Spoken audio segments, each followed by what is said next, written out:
TD CNC have travelled to Worcester, to the home of Mazak, to preview their upcoming event, Emo Encore, on the 3rd, 4th and 5th of December. Now, Mark, this is extremely exciting. Smooth AI.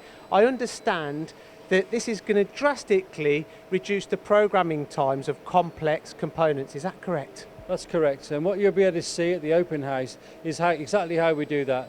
So we're going to display a feature here called Solid Mazak. We're going to take a model of a component, we're going to put it into the CNC, and we're going to automatically develop a program and optimize it directly from the AI function. So effectively, by reducing programming time, you're keeping that spindle turning. Is that correct, Mark? Well, that's right, and a lot of people now make a high mix of components in small volumes, so key to it is cutting down the downtime. And what is important is moving between jobs, we set up the next workpiece as quickly as possible. So the ability to reduce programming time, but also the machine to learn and to improve the next time the component is written as a program is extremely beneficial for the customer.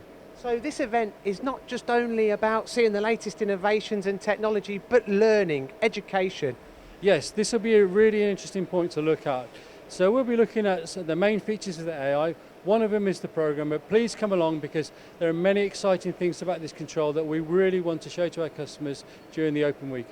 This is a must-see here at Mazak on the 3rd, 4th and 5th of December.